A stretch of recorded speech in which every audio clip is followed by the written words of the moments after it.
Hi, I'm Ethan Walker and this is the story of how my wife left me, not with a goodbye, but with a scalpel halfway through my chest.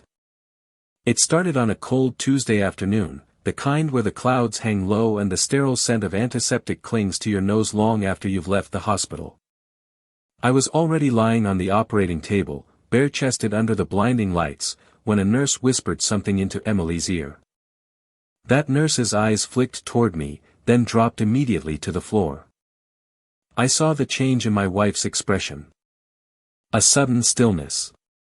Like a wave crashing internally, quiet but devastating. Emily Harper, my wife of 3 years, stepped back from the table. She didn't say anything to me. Just turned to her colleague and said, "I'll trouble you with my husband's surgery." And then she left. Just like that. No warning. No explanation. The sound of her gloves peeling off her hands echoed too loud in that room. My heart wired to machine spiked its rhythm, but it wasn't panic. It was grief. Grief that somehow knew this was the moment everything fell apart. The last thing I saw before the anesthetic kicked in was her back, straight as ever, but trembling at the fingertips. And then Dr. Claire Lynn appeared over me, cool-toned and sharp-eyed, like a winter lake before the ice breaks. "Why are you crying?" she asked calmly, pressing the scalpel to my skin. "You won't die. Not on my watch." The pain didn't come from the blade. It came from the knowledge that even on an operating table, I wasn't the one Emily ran to when tragedy struck. That was 20 minutes after Ryan Nakamura, her childhood sweetheart, had gotten into a car accident. She didn't even wait to finish her sentence, she just walked out, her professionalism cracking at the seams, and everyone saw it. Everyone saw how desperate she was to reach him. It wasn't just my body that was cut open that day. It was every illusion I had about us. The surgery lasted 2 hours. When I came to, the world was dark and wet. Rain lashed against the window. My body ached as if it had aged decades. Claire Lynn sat beside me, quietly flipping through her notes, her face unreadable but her presence oddly grounding. She only left when she was sure I was stable. Moments later, the phone rang. Still half-drugged and sweating through my gown, I picked it up. "I'm sorry, brother-in-law," said a chipper male voice. "I might have exaggerated your injuries." Emily got here before I could explain. It was Emily's younger brother. I could hear the background noisy, a familiar voice talking over him. "You're 32, not a teenager. What's with the drama? This isn't a romance novel." And then another voice cut through hers.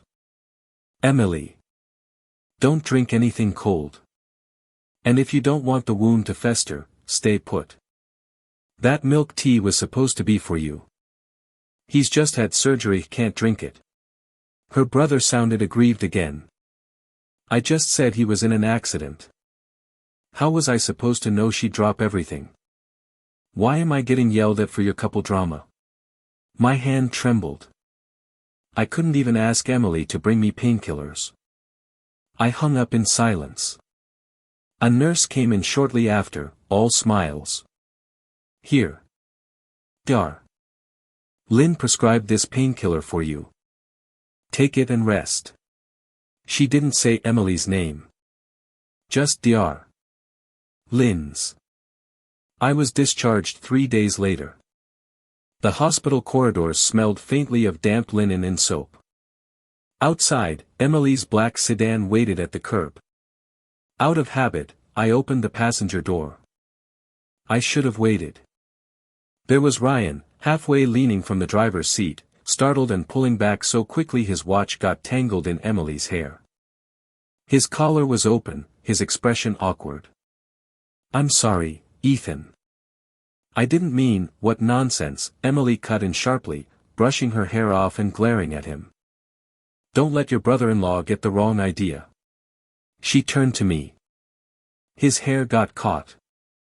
That's all." I believed her. I think I did.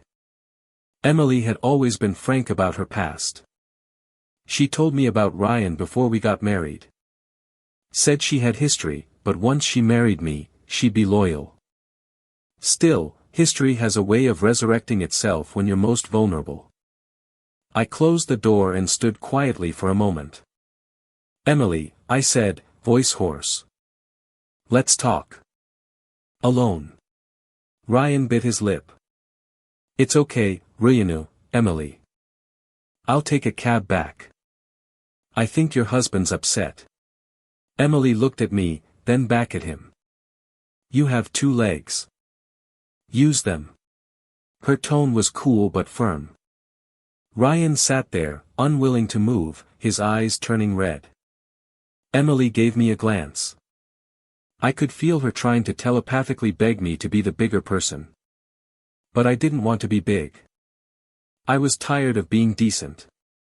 Out of the car, Ryan, I said, walking around to his door. There's a cab stand at the corner. Go. Ryan's face fell. He got out slowly, as if hoping someone Emily would stop him. She didn't. I took his seat. The car fell into silence. Emily kept her eyes on the road. You didn't have to vent your anger on him, she said softly. I got an emergency call. If it had been any patient, I would have left. It wasn't about him. That's not the point, I murmured. I'm tired, Emily. Tired of what? I turned to look at her.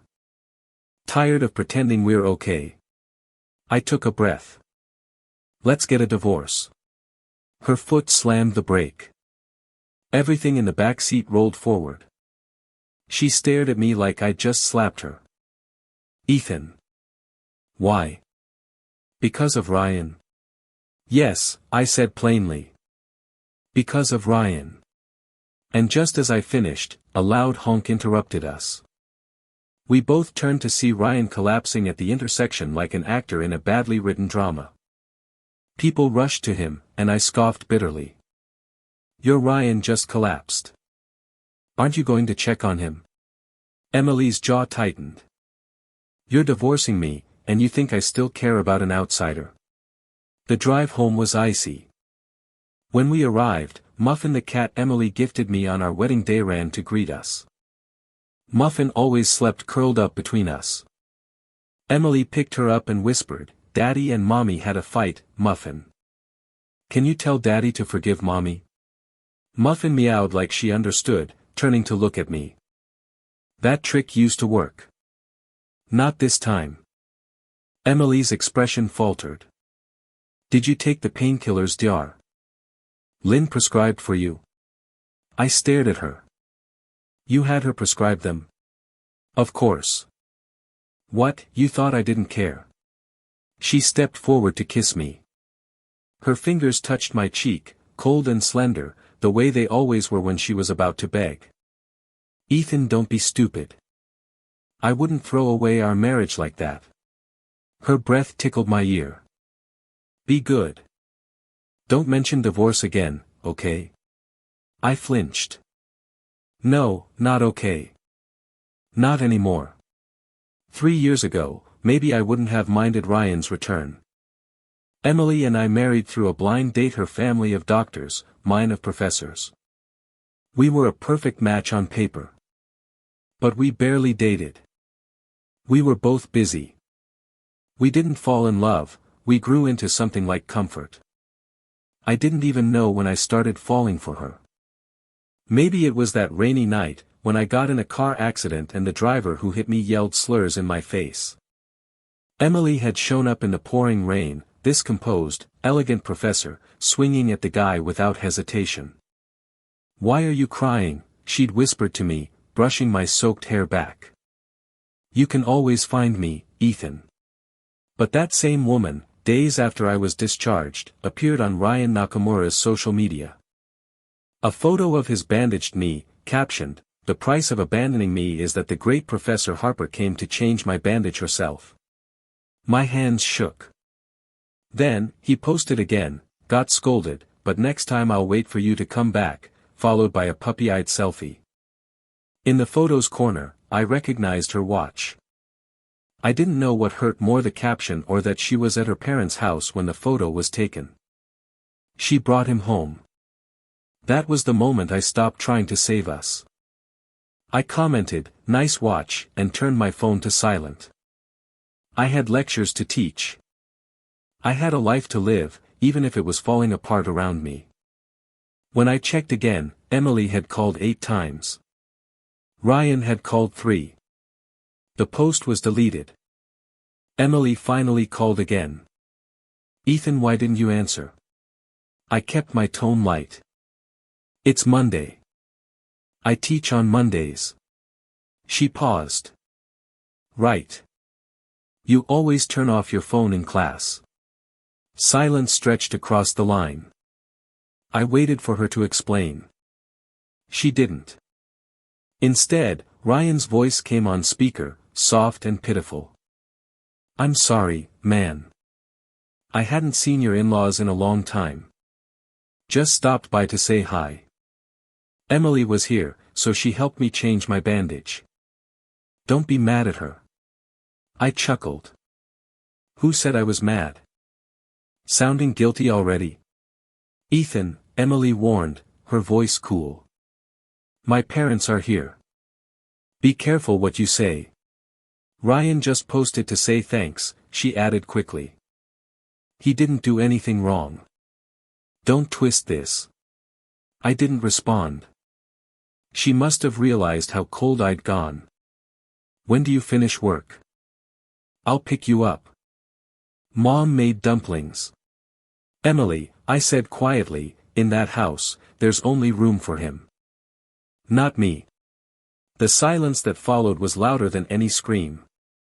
Then she snapped, "Fine. Do whatever you want," and hung up. That was the beginning of our first real Cold War. And God, did it come right on time. I didn't expect the silence to last this long. At first, I thought Emily was just letting things cool off, waiting for me to come around like I always had. She was used to my silence being temporary, like a fog that burned off by midday. But this time, it lingered. I didn't text her. I didn't call. I didn't visit her hospital. Even Muffin started sleeping at the edge of the bed instead of between us, as if she could feel the invisible chasm stretching wider each day. Emily moved back to her parents' place, and though we shared the same city, it might as well have been a different country. She didn't reach out. Not once. I half expected her to show up at my office with coffee and an apology, but all that came were automated insurance reminders and a message from the pharmacy asking if I still needed my medication. I started requesting Dr. Claire Lynn for my follow-up visits. It wasn't because I wanted to make Emily jealous. At least, that's what I told myself. Claire had a calmness to her, an honesty in her silences that made me feel less like a burden and more like someone surviving. She never asked unnecessary questions. Just gently removed the gauze, cleaned the edges of the wound, applied fresh tape. Her fingers were always cool, but steady. That steadiness meant everything when the rest of my life felt like a bad simulation glitching at the seams. "Still tender?" she asked once, eyes flicking up as she peeled off the dressing. "A little," I replied, wincing as her fingers brushed the red edge. "But manageable." Claire nodded. "The tissue's healing faster than expected. You'll have your strength back soon." Strength. That word felt foreign. My body was on the mend, sure. But my mind? My heart? That was a battlefield, landmines everywhere. One misstep and I'd explode all over again. One morning, while making coffee, I opened my phone to a message from a mutual friend in the university faculty group. Just a forwarded link. I clicked it without thinking. It was a screenshot. Ryan Nakamura again. A blurry, low-lit photo of Emily standing in her parents' kitchen, her back to the camera, chopping vegetables. The caption was something like, "Domestic life hits different when she's the one cooking." The photo vanished from the thread within 30 seconds, deleted faster than it went viral, but not fast enough. My fingers trembled. The timestamp confirmed it was taken the night before. Emily had told me she was working late. No mention of going home. No mention of Ryan. I didn't call her. I didn't scream. I didn't even confront her. What was the point? I felt like a man standing outside his own house, watching it burn down, and realizing he'd left the matches by the stove. The next day, I walked into the hospital with a banner in hand. Bright red, gold letters, "Thank you, Dr. Lin, for your excellent surgical care." Emily wasn't at the clinic. Claire was.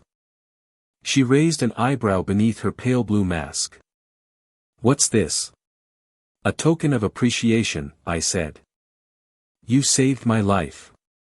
Claire glanced down at the banner, then back at me. "You should give this to your wife.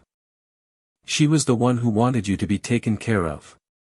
I held her gaze. "My wife walked out of the OR. You walked in."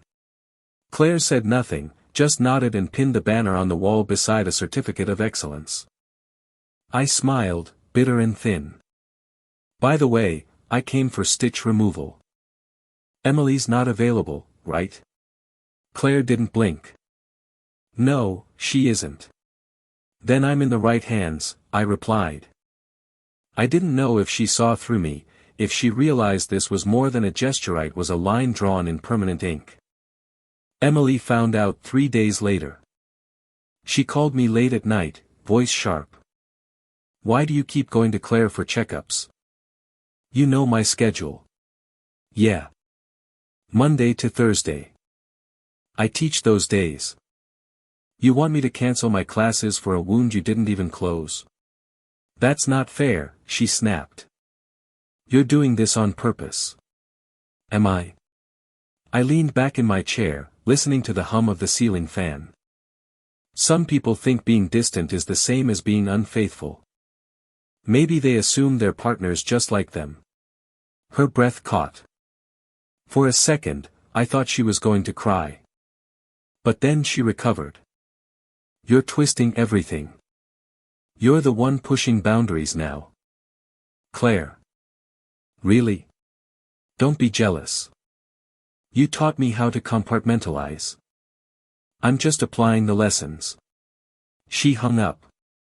The next week, I saw Claire again. She was flipping through my chart, her brow furrowed. "Ethan, this is your third request for sleep meds in a week." "I haven't been sleeping well," I said simply. "Maybe cut back on the wine," she murmured. "Doesn't mix well with pills." I laughed once, dry. "Noted." Claire hesitated, then spoke without looking up. "Want to get dinner tonight?" I blinked. "What?" "Department dinner. You'll blend in. Emily might be there." I wasn't sure if that was an invitation or a warning. But I nodded. "Yeah. Let's go." That night, the restaurant buzzed with chatter and clinking glasses. Claire sat beside me, her wine smooth, unlike the hard liquors poured around the room. I was halfway through a quiet sip when Claire's phone buzzed on the table. I glanced down. A photo. Emily. Standing in a kitchen again, back to the camera. Someone captioned it in the group chat with, "Professor Harper, wife duties." It disappeared almost instantly. A follow-up message read, "Sorry. My husband was joking." The entire table went silent. Every eye turned to me. I raised my glass slowly. She cooks for everyone but me. Who knew? No one laughed. I drank. Claire said nothing. The dinner ended. Claire offered to drive me home. I was too buzzed to decline. In the car, the silence was thick, but not uncomfortable.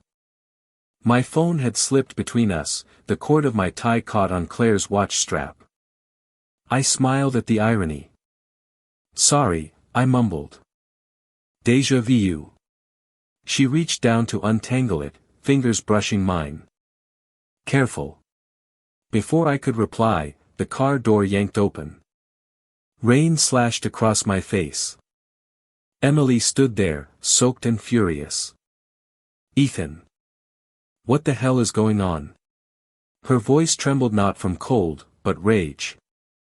Explain this. Now. She grabbed my arm and pulled me out of the car. I didn't resist. Just stood still. Let go. I didn't do anything, I said, watching her. I saw everything. Her jaw clenched. So what? You're punishing me? With her? Funny, I whispered. You didn't say that when Ryan had his head in your lap. She froze. The memory hit her like a slap. Her hands dropped. She didn't speak. And that silence, her lack of denial, her refusal to fight it told me everything. The truth wasn't in what she said. It was in what she didn't. If you were innocent, you'd argue, I said quietly. You'd scream.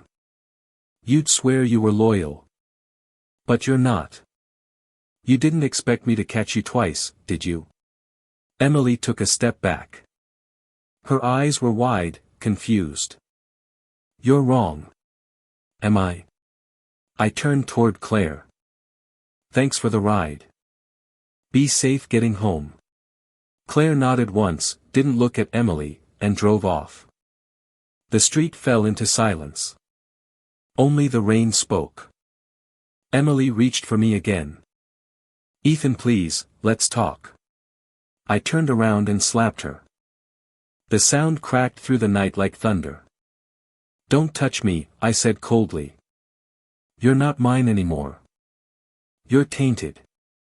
Her face crumpled. She stood there as I walked away. At home, she returned 2 days later, trying the same old routine, Muffin in her arms, soft apologies, sentimental tones. Ethan, she said, Muffin misses you. I'm sure she does. Did you take your meds? The ones Claire prescribed? The ones you asked her to prescribe? Yes, she said, as if that proved something. Because I still care. I said nothing. She tried to kiss me. Her lips barely brushed mine before I turned away. Her expression faltered. Ethan, I know I messed up. I'll cut off all contact with Ryan. Just say the word. And you'll do anything I ask? Yes. Then sign the divorce papers. Her breath caught. No, she whispered. I don't agree. Tough luck. Is this because of Claire? I took a slow sip of water. No. But you'll use that excuse anyway. If you want me to cut her off, I will. Funny, I said, that's exactly what you told me about Ryan. See how pathetic that sounds now? Emily stared at me like I'd grown claws. What happened to you? I stopped being your fool, I said. Congratulations. You woke me up. The line had been drawn. I didn't need her permission to walk away anymore. And this time, I wasn't turning back. I don't know when I started keeping track of her words, her glances, her silences. Maybe it was after the third lie. Maybe the moment I realized Emily's apologies came only when she feared losing control. Either way, by the time she moved back into our apartment uninvited, I'd stopped reacting. She brought bags of cat toys for Muffin, filled the fridge with my favorite yogurt, folded my socks the way she used to when we first married, and waited. Waited for me to soften. I didn't. Not even when she held Muffin up to my chest like a peace offering and said, Ethan, Muffin wants a hug. I took the cat, scratched her chin twice, and turned away. Emily mistook it as a truce, but before she could smile, the doorbell rang. My parents stepped inside, coats damp from the rain, smiles warm but eyes scanning the room like detectives. Heard you two were traveling soon, my dad said casually. Take Muffin with you. We'll keep her for now. They sensed it. The fracture between us. They took the cat and left without asking questions. I watched Emily's expression crumble. The toy mouse she'd just handed me dropped to the floor with a pathetic squeak. I didn't pick it up. Think about the divorce, I said, tone flat. You can keep everything else. I just want my freedom. Emily blinked like I'd slapped her again. I don't agree, she said.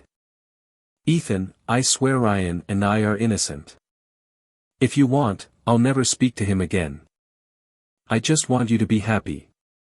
Why do I always have to be the one whose happiness you chase when you're cornered? I pulled out a chair and sat down, voice low and deliberate. Ever think maybe I'm just tired of you? The question hit her like ice water. Her lips parted, but no words came. Then finally, her voice returned, tight and trembling. Is it because of Claire? I took a sip from the mug in front of me. Lukewarm tea. Fitting. Emily, don't be childish. Claire and I are clean. But if it'll make this divorce easier, I'll never speak to her again. As long as you agree to sign the papers. She opened her mouth to protest, but my words came out first, her exact words, flipped like a mirror. As long as you're happy, I'll go along with it. For the first time, I saw something unhinge in her. The cool, composed Emily Harper, Professor Harper, respected surgeon, cracked. Her face contorted like a glitching video, lips trembling, eyes wild. But I was done with theatrics. Whatever you and Ryan were, I said, standing, Claire and I are the same. Innocent. Transparent. So don't preach loyalty to me when yours was conditional. Her expression hardened. The mask slipped back on. That was the real her, the one who'd let me bleed out on a table because her past showed up broken. The next morning, she cooked breakfast like nothing happened. I didn't touch it. She followed me to the kitchen, silent, watching as I diced fruit. I put some in a small container and slid it into a bag. Who's that for? She asked too quickly. Claire, I said without hesitation. Her eyes narrowed, jaw tensing. So you're flaunting it now? No. Just returning the kindness. She's been more of a partner these days than you've been in years. The chopsticks hit the table hard that night during dinner. She stood, furious. Ethan, what do you want me to do? I've cut Ryan off. How long are you going to punish me? She threw her phone toward me. The screen lit up with messages, Ryan's name flashing like a neon sign. Long, pleading texts. Please, Emily. Talk to me. Don't leave me hanging. Just respond. Please. Please. He won't stop, she said. I'm not replying, you can see that. I grabbed my own phone and placed it on the table beside hers. Claire's messages. Saturday follow-up. Reminder to take medication. End of conversation. She looked down. You're missing the point. No, I see the point clearly. Your innocent friend still texts you paragraphs. Mine just checks on my wound. I paused. You didn't even do the stitches. Claire did. You can't expect me to let you handle follow-up care when you weren't there when it mattered. Emily folded her arms. So now you care about consistency. I care about commitment. And respect. And showing up. Her voice was smaller now. Ethan, I know I hurt you. But I want to fix it. You can't. Why? Because trust isn't glue. Once it shatters, it doesn't go back. She didn't reply. That night, my scar throbbed with a deep, stubborn ache. It wasn't just physical. It was betrayal, unhealed. I stood, wincing, grabbed my coat, and opened the rideshare app. Where are you going? Emily's voice followed me. I didn't answer. She walked to the hallway, saw my phone screen. The hospital? Ethan, it's late. Let me drive you. You look pale. I ignored her and kept tapping. Then her phone rang. Ryan.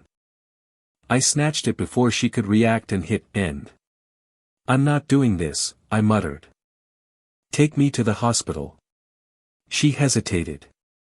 The silence stretched too long.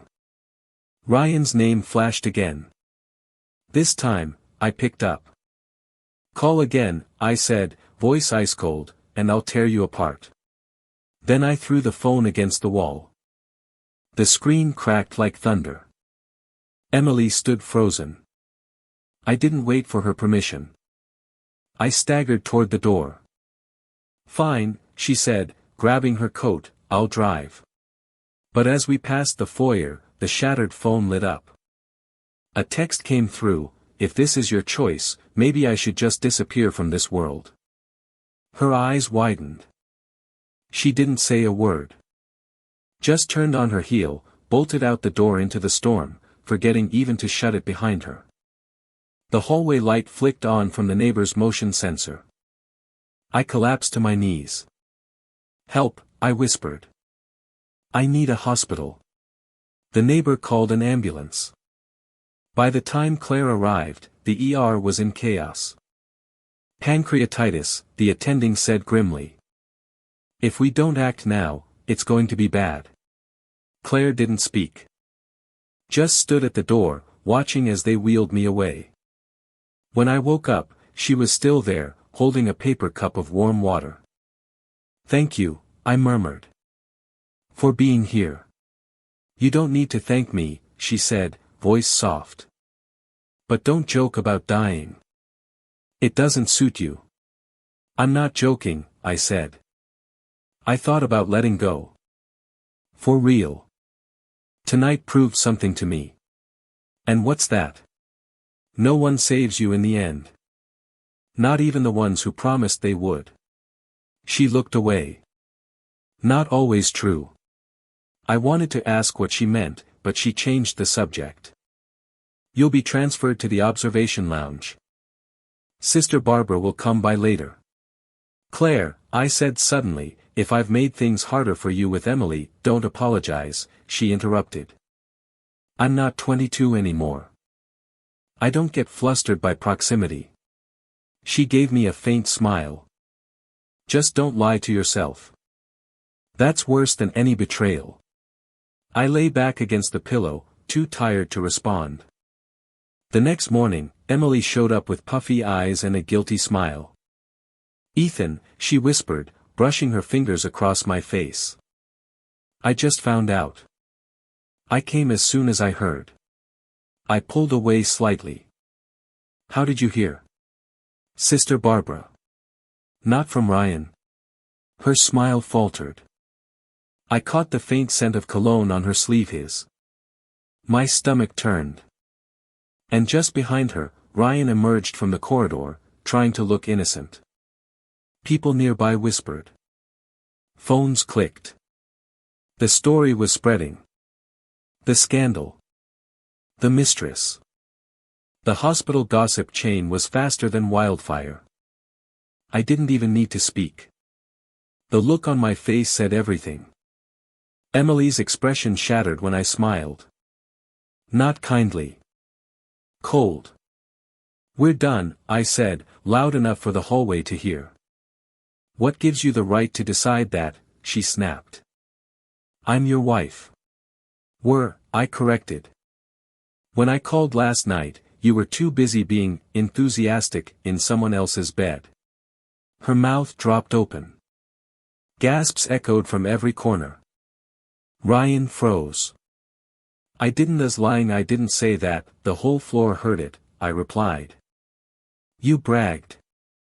Now own it. His face drained of color. Emily staggered back a step. You heard him. And so did everyone else. The world knows now. I didn't wait for them to react. I stood, slow and steady, despite the pain in my gut. I had one last surgery left. The one that would remove her from my life permanently. It was strange how betrayal no longer cut deep, it just left behind a quiet, sterile ache, like a healed wound that still remembered the blade. In the days following that hospital scene, I found myself floating through a world that felt both surreal and painfully vivid. The whisper of hallway nurses, the occasional stares from interns who now knew too much, the familiar way Claire adjusted the blanket over my legs without looking me in the eye, all of it built a new kind of silence between people. Not uncomfortable, but heavy.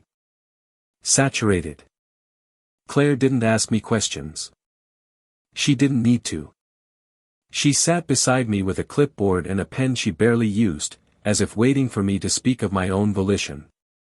"Are you going to file for divorce?" she asked eventually, her voice low like it might spook something fragile. I stared at the drip, watching the bubbles trail up the line. "I already did." "And Emily? She hasn't signed. Will she?" I sighed. "Does it matter?" Claire didn't reply. Just nodded once and stood. But before leaving, she turned back to say, "Just don't let her keep rewriting your ending." That stuck with me. That night, I dreamed of our wedding. Not the actual event, but a version warped by hindsight. Emily in her white coat instead of a gown, Ryan clapping in the front row, my mother whispering to Claire in the back while I stood there, waiting for vows that never came. I woke up sweating, the sheets damp and tangled. The moon outside was full, mocking. I got up and wandered through the dim hospital corridor until I found the vending machine, its dull fluorescent glow flickering like it too wanted to die. I didn't have coins. I just stood there, staring at snacks I didn't need. Then my phone buzzed. A message from Ryan. "Let's talk, please." I didn't reply. Instead, I showed up at Emily's office the next afternoon, bandaged and steady. Ryan was there. Of course he was. She looked surprised. He looked terrified. I shut the door behind me and tossed a manila folder onto her desk. Inside, screenshots, audio files, call logs. The night he answered her phone. The moment his voice gave everything away. Emily didn't even reach for it. "What is this?" "Proof," I said. "Of who he really is. And a choice. Either he takes the fall or you do." Ryan's face turned ghostly. "What are you saying?" "I'm saying you're both standing at the edge of a cliff. One of you jumps. The other walks away." Emily's eyes were cold, calculating. "You wouldn't do this." "I didn't start this," I said calmly. "But I'm damn sure I'll finish it." I turned to leave but paused. "By the way, if you care about each other at all, sacrifice yourself, Ryan. You were always the one willing to play the victim." He didn't reply. Just stood there shaking like a leaf in a hurricane. Through the thin door, I later heard her screaming. "You destroyed everything. Everything I built." Ryan was sobbing. "I was just jealous. I wanted you. I hated that he had you. We're soulmates, Ryan." "You told me that, don't you dare call me that again," Emily snapped. "You're nothing but a pathetic echo from my past." I walked away, not because I couldn't bear it, but because I didn't need to hear more. It was over. Officially. That evening, I changed the locks. I packed her things into boxes, clinical, robotic motions. Every bra, every dress, every perfume bottle. I found a dusty envelope of our wedding photos. I stared at one where she was laughing, head tilted back like she had no doubt about our future. I threw it in the trash. Then I stuffed the rest into a large box and couriered it to Ryan's address. I included a note, "It's enough to last you a month. Enjoy." I didn't expect a reply. But I got one, just not from him. That weekend, the internet lit up. Somehow, the audio of Ryan's phone call, his bragging, his tone had leaked. It spread like wildfire. A blogger had posted it with the caption, "Mistress tries to humiliate husband, fails spectacularly." The clip went viral. Everyone heard it. "She was really enthusiastic toward me just now." That sentence alone became meme material. People took street interviews with Ryan, mocking him. His acting troupe issued a statement within days, effective immediately, "Mr. Ryan Nakamura is terminated. No apology. Just erasure." I didn't see him again after that. Emily disappeared from the hospital roster soon after. Some said she resigned. Others whispered she was forced out. Either way, her name stopped appearing on shift schedules. Claire dropped by with my final prescription. "She's gone," she said simply.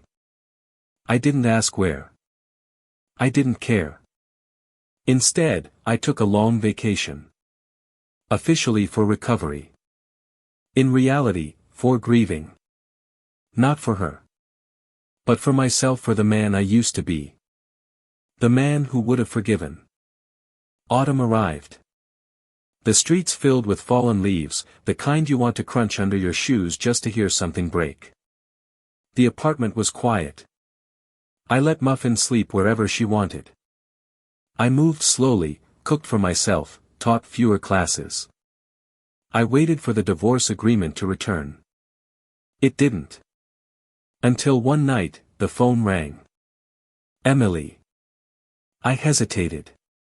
Then answered on speaker while brushing Muffin's fur. Her voice was raw. "Ethan, do you remember Happy Valley? The bridge?" I didn't speak. "The day I made you carry me on your shoulders?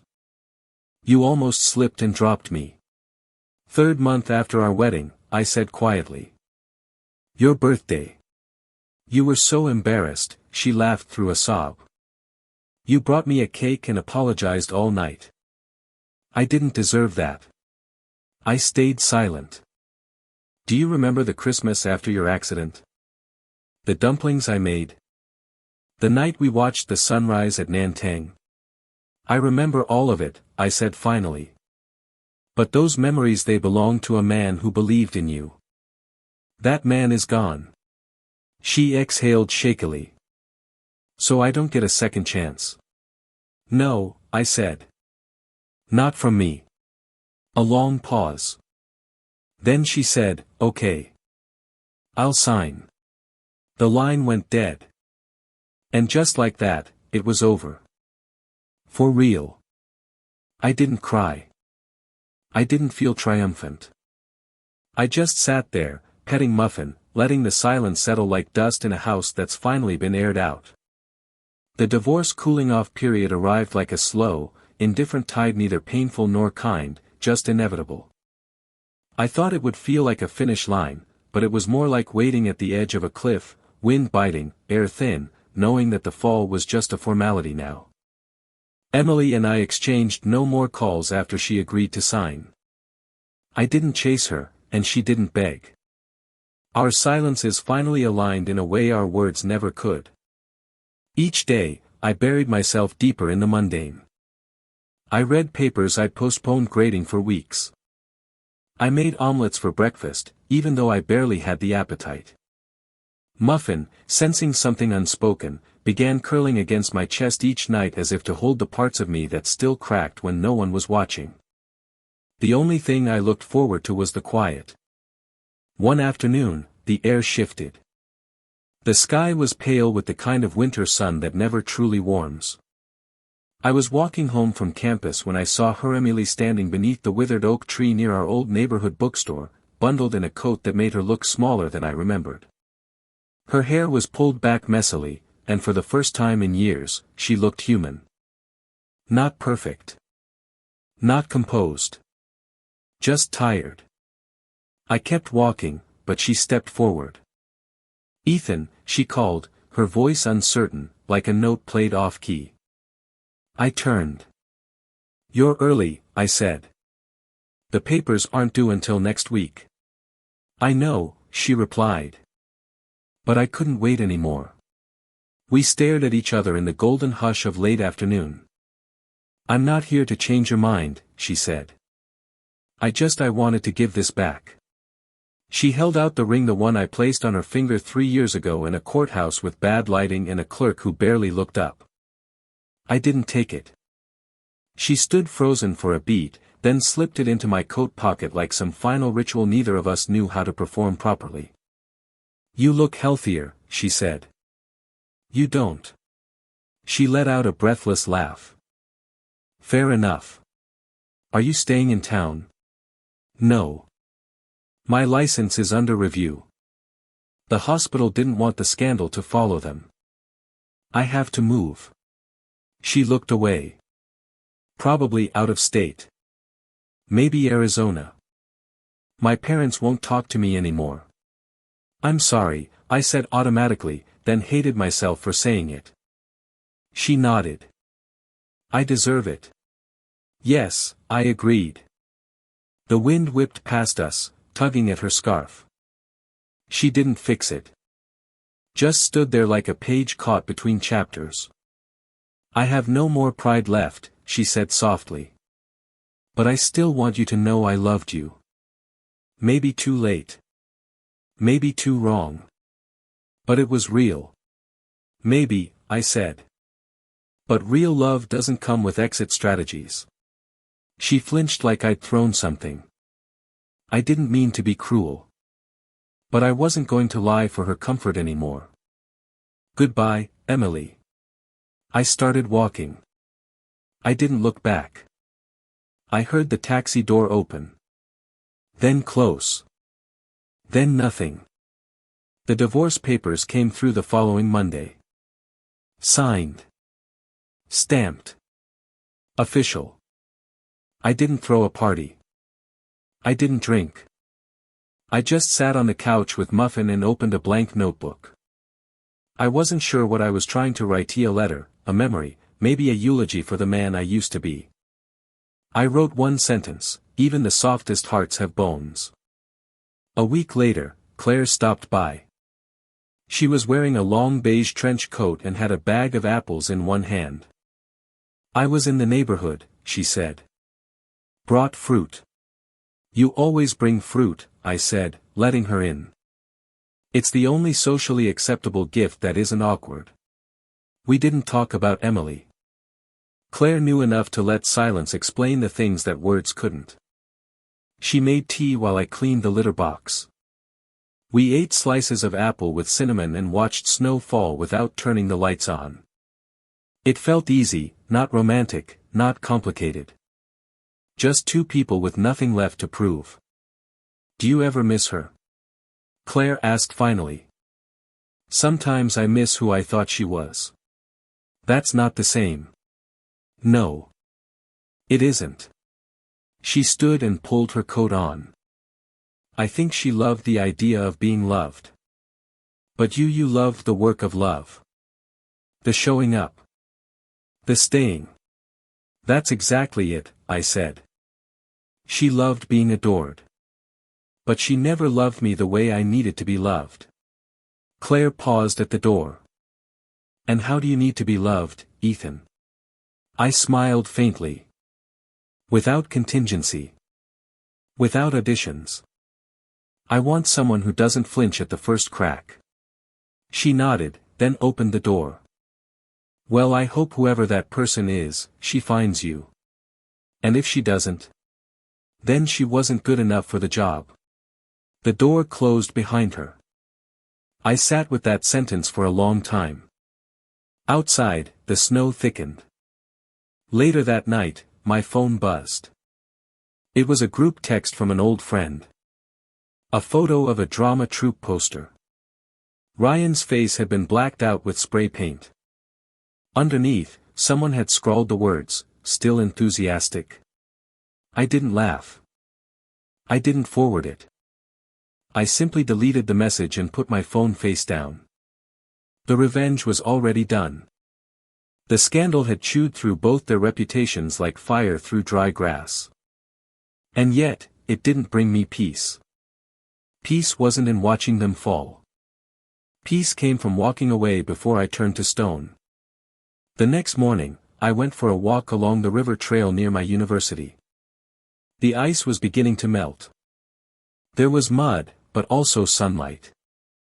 A student I didn't recognize jogged past me, earbuds in, face full of life. For a second, I envied that kind of simplicity. Then I reminded myself scars don't mean weakness. They mean survival. A boy held his mother's hand at a crosswalk and pointed at a cat in a store window. "It looks like Muffin," he said. I smiled without realizing it. When I got home, I opened the closet and pulled out a cardboard box I hadn't touched in months. Inside were old letters, a camera, a scarf that still held Emily's scent. I took the box to the trash chute and watched it fall. No ceremony. No tears. Just gravity. The day we finalized the divorce was quieter than I expected. No storm clouds, no poetic rain. Just overcast skies and the kind of chill that seeps into your collar without permission. I met Emily outside the Civil Affairs Bureau at 9:43 a.m. Sharp. She arrived 2 minutes later, wearing a beige coat too thin for November and a scarf I didn't recognize. Her hair was straighter than usual, parted differently, like she wanted to look like someone else, maybe someone less fragile. "Traffic?" I asked. She shook her head.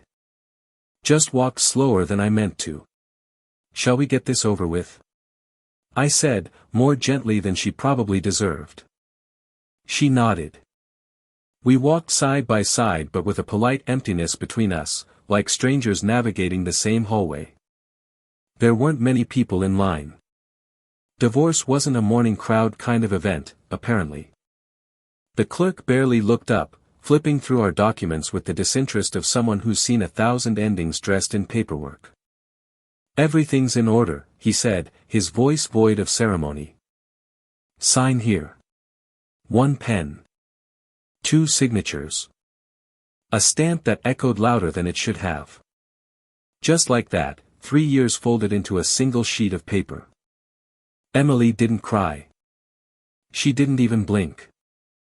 She took her copy of the certificate and stared at it like it was an artifact from a life she didn't quite believe belonged to her anymore. I stepped outside first. The sunlight had pierced through the clouds in that annoyingly symbolic way, as if trying to congratulate me on something I wasn't sure I wanted to celebrate. Emily followed. She stood just at the edge of the building's shadow while I remained in the light. "We didn't plan that, it just happened." "What now?" she asked. Her voice was almost curious, like we were planning a weekend trip instead of unraveling a marriage. "I go to work," I replied. "I live. I rebuild. Nothing dramatic." She looked at me like she wanted to say something, like there was one last monologue buried in her throat, but all that came out was a shallow breath. Her hand reached forward instinctively, brushing a wrinkle off my coat, then paused midway, remembering she no longer had the right. I stepped back before she could finish the gesture. "Good luck, Emily." "You too, Ethan." She turned her face slightly, pretending to watch a passing car. But I saw the way her lip trembled, the way her fingers gripped the divorce certificate just a little too tightly. I walked away without looking back. I didn't need to. Whatever part of her I used to carry had already been set down, buried in silence, left in that hallway where she turned her back on me mid-surgery. I didn't return to the apartment immediately. I took a walk through the park we used to visit in our early days, when love was still a curious, untamed animal. The benches were damp from yesterday's rain. The trees had lost most of their leaves. Everything looked exhausted. I sat for a while, letting the wind comb through my hair like a tired mother calming her child. At some point, my phone buzzed. It was a message from an unknown number. "Did you know Ethan got remarried?" I stared at the screen, stunned for a second until I realized the message hadn't been meant for me. It had been meant for Emily. She must have changed numbers. Or maybe someone had forwarded the gossip without checking the contact list. Either way, it was ironic. I didn't reply. I deleted the message. That night, somewhere across the city, I imagine Emily sitting in a quiet room, probably her new apartment. Probably alone. Her fingers hovering over a keyboard. Her thoughts loud, her silence louder. In another timeline, maybe she would have typed, "Congratulations." But in this one, she never sent it. She opened our old chat instead, the last message from me asking her to finalize the divorce. She typed something. Then deleted it. Typed again.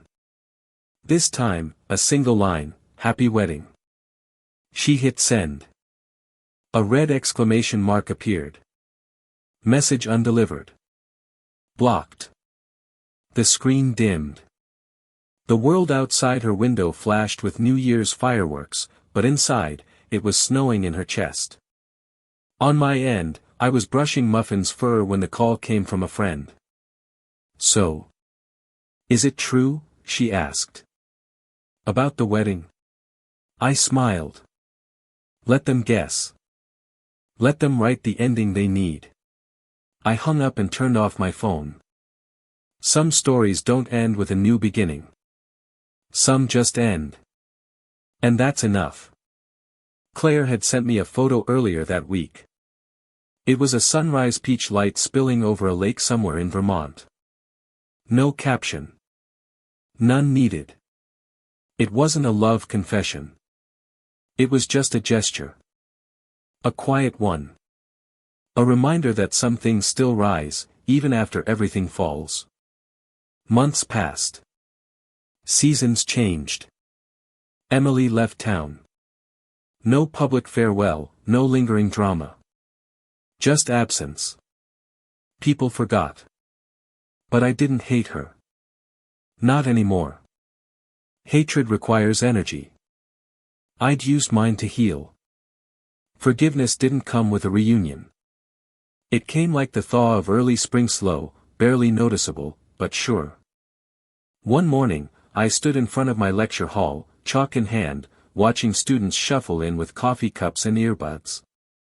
For a moment, I thought of Emily sitting in the back row, her face half lit by sunlight, her eyes locked on mine. But then a student sneezed, and the spell broke. "Pop quiz," I said, smiling. Groans filled the room. Life, I realized, moves on in very unpoetic ways. There are no violins. No sweeping narrations. Just mornings. Just meals. Just the stubborn way the heart keeps beating. I wasn't remarried. I hadn't fallen in love again. But I wasn't broken either. I was someone else now. Someone I recognized. Someone I respected. That was enough.